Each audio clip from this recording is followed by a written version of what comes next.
রেসুই টক ঝাল মিষ্টিতে তোমাদের স্বাগত বন্ধুরা।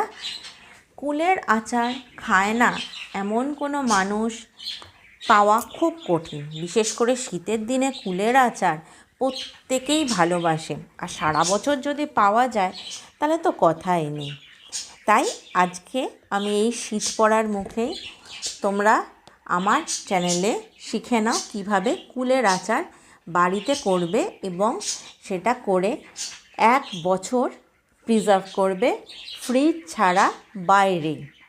সেই জন্য আমি এখানে প্রথমেই 2.5 কেজি কুল বাজার থেকে এনে খুব ভালো করে ধুয়ে শুকনো টাওয়েল দিয়ে, কিচেন টাওয়েল বা শুকনো সুতির কাপড়ে রেখে ভালো করে মুছে নিয়েছি। তারপরে প্রত্যেকটা কুলকে আলাদা আলাদা করে বেছে নিয়ে, পোকা আছে কিনা দেখে সেগুলো বাদ দিয়ে প্রত্যেকটা কুলকে বেছে নিয়ে একটা গামলার মধ্যে নিয়ে তাতে আমি 5 চামচ নুন আর 4 চামচ হলুদ দিয়ে খুব ভালো করে মাখিয়ে সেটাকে কড়া রোদে 5 দিনের জন্য শুকিয়েছি। কুলগুলো শুকিয়ে যাওয়ার পর আমি 5 দিন পর কি করব, গুড় নিয়েছি, পাটালি গুড় বা আখের গুড়ের যে পাটালিটা হয় সেই পাটালি গুড় নিয়েছি 1.5 কেজি। সেটাকে আমি জল দিয়ে ভিজিয়ে রেখেছি। কেন রেখেছি সেটা আমি পরে বলছি। আর অন্যদিকে আমি কি করেছি, বড় চামচ 2 চামচ জিরে, বড় চামচ 2 চামচ মৌরি, ছোট চামচ 2 চামচ মেথি আর ছোট চামচ 1 চামচ 5 ফোড়ন নিয়েছি। আর বেশ খানিকটা 10-12টার মতো শুকনো লঙ্কা আমি নিয়েছি। এগুলো প্রত্যেকটা আমি শুকনো খোলায় একটু নাড়াচাড়া করে নেব বা ভেজে নেব। এই মশলাটাই হচ্ছে কিন্তু আচারের আসল মশলা। এবার এই মশলাটার মধ্যে শুকনো লঙ্কাটা সরিয়ে রেখে বাকি জিনিসগুলো মৌরি, মেথি, 5 ফোড়ন আর জিরে আমি প্রথমে মিডিয়াম টু লো ফ্লেম করে হালকা হাতে ভেজে নেব। যখন দেখব মশলাটা একটা কড়কড়া ভাব এসে গেছে, এটা ভাজা ভাজা রঙটাও চেঞ্জ হয়ে গেছে, দেখতেই পাচ্ছ তোমরা, তখন ওটাকে আমি নাবিয়ে নেব। যে এমনভাবে ভাজা যাতে পুড়ে না যায়, কিন্তু এর প্রত্যেকটা মশলার যেন যে অ্যারোমাটা সেটা যেন বজায় থাকে, এটা কিন্তু মাথায় রেখে তোমাদের ভাজতে হবে। এবার আমি শুকনো লঙ্কাটা ওরকম লো ফ্লেমে ভেজে নিচ্ছি, মিডিয়াম টু লো ফ্লেমে ভালো করে ভেজে নিচ্ছি। নিয়ে এটাকে সরিয়ে রেখে দেবো ওই প্লেটটার ওপরেই ঠান্ডা করার জন্য। কোনো মশলাই ঠান্ডা না করে কখনোই বাটা উচিত নয় বা পেস্ট করা উচিত না বা গ্রাইন্ড করা উচিত নয়। সেই জন্য এগুলোকে আমি ঠান্ডা করার জন্য রেখে দেবো, কেন এগুলো ড্রাই গ্রাইন্ডই করা হবে, রেখে দেবো। এবার আমি একটা ডিপ কড়াই নেব। সেই ডিপ কড়াইটা এমন একটা ডিপ কড়াই নেবে যে কড়াইটার মধ্যে কুলটা ভালো করে ফুটতে পারবে বা নাড়াচাড়া করতে পারবে তোমরা, সেই রকম একটা ডিপ কড়াই তোমরা নেবে। নিয়ে সেই কড়াইটার মধ্যে প্রথমে 1/2 কাপ মতো জল দিয়ে দেবে। ওই 1/2 কাপ মতো জল দেওয়ার কারণটা হচ্ছে, গুড়টা যেই আমি গরম কড়াইয়ের মধ্যে দেব সঙ্গে সঙ্গে ওটা লেগে যাওয়ার একটা ভয় থাকে বা লেগে যায়ও, সেই কারণে এই জলটা দিলে গুড়টা লেগে যাবে না। এবার গুড়টা কেন আমি ভিজিয়ে রেখেছিলাম আমি বলি। দেখো আমি ছাঁকনি দিয়ে গুড়টা ছেঁকে নিচ্ছি, তাতে দেখো কত নোংরা বেরোচ্ছে। গুড়ের মধ্যে প্রচুর নোংরা কিন্তু থাকে, সেই কারণেই এই ভিজিয়ে রাখা বা জলের মধ্যে আমি ভিজিয়ে রেখেছিলাম গুড়টাকে, যাতে এটা আমি ছেঁকে নিতে পারি। ছেঁকে না নিয়ে আমি যদি কড়াইয়ে জল দিয়ে পাটালিটা পুরোটা দিয়ে দিতাম তাহলে ওটা ওখানে গলতো, নোংরাটাও ওখানে থেকে যেত, তখন আমি তুলতে পারতাম না। তার জায়গায় আমি যদি জল দিয়ে একটু ভিজিয়ে রাখি, ধরো 1.5-2 ঘন্টা আগে আমি ভিজিয়ে রাখলাম, তাহলে এটা সুন্দরভাবে কিন্তু আমি ছেঁকে নিয়ে কড়াইয়ের মধ্যে দিতে পারবো। এবার কড়াইয়ের মধ্যে গুড়টা দিয়ে, গুড়টা যে ফোটা শুরু করবে তার আগে আমি 2 চামচ নুন দিয়ে দিলাম। এই নুনটা দেওয়ার কারণ হচ্ছে আচারটা প্রিজার্ভ করা।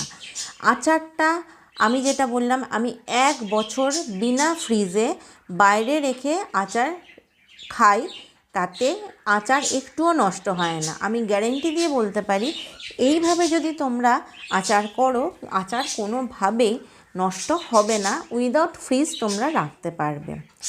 তো এবার আমার গুড়টা ফুটতে শুরু করেছে। এবার আমি যে কুলগুলো শুকিয়ে রেখেছিলাম, 2.5 কেজি কুলটা আমি গুড়ের জলের মধ্যে দিয়ে দিচ্ছি। মাপটা কিন্তু মনে রেখো, 2.5 কেজি কুলে 1.5 কেজি গুড় পড়েছে। এই মাপটা কিন্তু সবসময় মাথায় রাখবে। এবার তোমরা কম বেশি যেরকম করবে মাপটা কম বেশি করে নেবে। এবার কুলটা দিয়ে খুব ভালো করে গুড়টার সঙ্গে আমাকে মাখিয়ে নিতে হবে। মাখিয়ে নিয়ে এটাকে খুব ভালো করে এবার ফুটতে দিতে হবে। এটা যখন খুব ভালো করে টকবক টকবক করে ফুটবে, ফুটতে ফুটতে দেখবে এটার কালারটা আস্তে আস্তে চেঞ্জ হয়ে আসছে। কেননা গুড়টা কিন্তু এই সময়টায় ফুটতে ফুটতে একটা কালচে রং ধরে এবং কুলের রসটা বেরোয়, কুলে যে নুন হলুদটা মাখিয়েছি সেটা ওর সঙ্গে মেশে, তাই কালারটা চেঞ্জ হয়।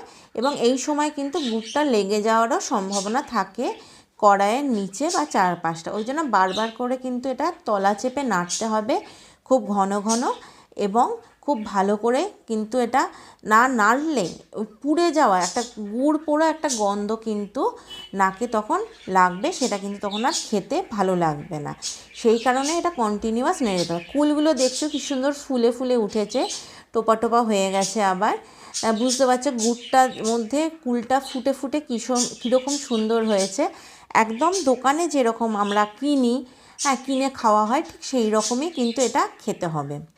ওইদিকে আমার মশলাটা ঠান্ডা হয়ে গেছে, আমি যাই এটাকে গ্রাইন্ড করে নিই। ড্রাই গ্রাইন্ড করব, ড্রাই গ্রাইন্ডটা করে ফেলি গিয়ে।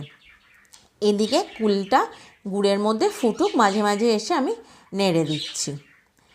এবার দেখো আমি একটুখানি হাত দিয়ে এটা দেখতে হবে যে একতারি ব্যাপারটা এসছে কিনা। একতারি মানে একটা তার মতো একটা, যদি গুড়টাকে তোমরা দুটো আঙুল দিয়ে একটুখানি টানো বা চিনির শিরা যেরকম করে আমরা করি, সেই তারটা দেখার জন্য যে একটা তার সৃষ্টি হয়েছে কিনা সেটা দেখার জন্য যদি দেখি গুড়টায় কিন্তু এখনও সেই একতারি ব্যাপারটা আসেনি, ফেটে ফেটে যাচ্ছে বা কেটে কেটে যাচ্ছে, তার মানে এখনও হয়নি, এটা এখনও হবে।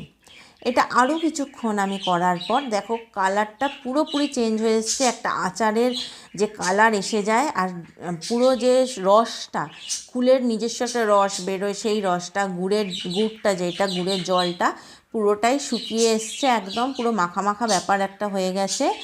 এইবার যদি আমি দেখি যে ওই একতার ব্যাপারটা এসছে কি না, তাহলে আমি দেখব যে একটা ব্যাপারটা এসে গেছে। আমি তোমাদের দেখাচ্ছি, দেখো একটা তার মতো সৃষ্টি হয়ে কিন্তু সহজে এটা ছিঁড়ে যাচ্ছে না, একটা টান অনেকটাই কিন্তু এবার উঠছে, তার ব্যাপারটা আসছে, তার মানে এটা কিন্তু আমার হয়ে গেছে। এরপর যদি আমি ওইটাকে আরও করি তাহলে কিন্তু এটা বেশি শুকনো হয়ে যাবে, সেটা ভালো লাগবে না। এবার এই সময় আমি কি করব, এখানে 2.5 থেকে 3 চামচ মতো কাঁচা সর্ষের তেল এতে আমি দিয়ে দিলাম। কারণ একটাই, গুড় শুকিয়ে গেলে বা ঠান্ডা হয়ে গেলে গুড়টা কিন্তু আঠালো জিনিস, ওটা কিন্তু চিট হয়ে আটকে যাবে, বেশি আঠা আঠা হয়ে যাবে। এই তেলটা দেওয়ার জন্য 1 নম্বর তো প্রিজারভেটিভ, 2 নম্বর হচ্ছে গুড় যেটা একদম এঁটে বসে যায় সেই জিনিসটা কিন্তু এতে হবে না। অনেকেই আছো যারা চিনি দিয়ে করো, চিনির বদলে গুড় দিয়ে করবে, বেশি ভালো হয়। চিনিতে কিন্তু চিনিটা ক্যারামেলাইজ হয়ে যায়, বড্ড চিটা হয়ে যায়, খেতে ভালো লাগে না। যদি কেউ চিনি দাও, চিনিটা কম দেবে, মানে 25 ভাগ চিনি দিলে 75 ভাগ গুড় দেবে। এবার এটা আমি তেলটা দিয়েছি, যেটা তেলটা দিয়ে একদম সিমে করে খুব ভালো করে তেলটা দিয়ে মাখামাখি করে মিশিয়ে আমি ঢাকা দিয়ে রেখে দিলাম। ঢাকা দিয়ে রেখে দিয়ে এবার মশলাটা তো আমি এখনও দিলাম না, মশলাটা আমি দেবো। এবার দেবো প্রায় আধ ঘন্টা 45 মিনিট পর, যখন এটা অনেকটা ঠান্ডা হয়ে এসছে, আচারটা বেশ অনেকটাই ঠান্ডা হয়ে এসছে, গরম জিনিসটা নেই, ধোঁয়াটা সেইভাবে উঠছে না, এই অবস্থায় এবার আমি মশলাটা এতে দিয়ে দেব, দিয়ে মেশাবো। এবার যে মশলাটা করেছিলাম পুরো মশলাটাই যদি আমি মনে করি যে আমার লাগবে, যে পরিমাণটা আমি করেছিলাম, তাহলে পুরোটাই দিয়ে দেব। আর যদি মনে করি না একটু কম লাগবে, সেটা বুঝে আমি দেব।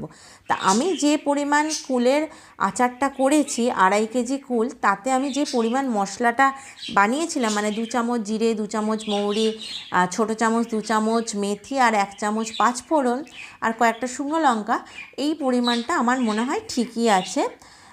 সেই জন্য আমি পুরো মশলাটাই এর মধ্যে দিয়ে দিচ্ছি, ছড়িয়ে দিয়ে এবার এটাকে খুব ভালো করে আমি মিশিয়ে রেখে দেবো। হ্যাঁ, এবার কিন্তু এই যে আমি কড়াইয়ের মধ্যে জিনিসটা মিশিয়ে রেখে দেবো, আজ কিন্তু আমি কোনো জার বা বয়ামে তুলবো না। সব সময় তোমরা খেয়াল রাখবে বন্ধুরা, আচার জাতীয় জিনিস সব সময় একটা কাচের শিশি বা বয়ামে তুলবে, তাহলে জিনিসটা ভালো থাকে। প্লাস্টিকের বয়ামে কখনোই তুলবে না, তাহলে কিন্তু জিনিসটা ভালো থাকে না। কাচের বয়ামে তোলারই চেষ্টা করবে। এবার আজকের মতো আমি এইটাকে এরকম করে মাখিয়ে ভালোভাবে রেখে দেবো এখন ঢাকা দিয়ে। এটা ওভারনাইট এইভাবে থাক, এটাকে নিয়ে এখন থাকবে। এটা নিয়ে আর নাড়াঘাটার কোনো দরকার নেই। যদি কারো টেস্ট করতে ইচ্ছা করে তুলে নিয়ে টেস্ট করবেই অবশ্যই, চামচে করে তুলে নিয়ে প্লেটে।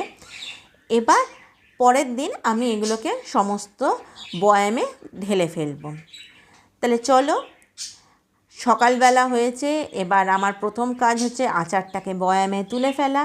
আমি দেখো এখানে কফির শিশি নিয়েছি, আমার কাছে কফির বয়ামগুলো ছিল, দুটো 1 কেজির বয়াম আর দুটো 250-র বয়াম।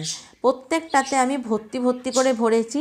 যেই বয়ামটা দেখছো খালি আছে সেটা হচ্ছে কালকে রাত্রিরেই, মানে একটু দাও একটু দাও একটু দাও করতে করতে ওইটা কিন্তু কম পড়েছে, নাহলে কিন্তু পুরো ভর্তি হয়ে আমার উপচে যেত।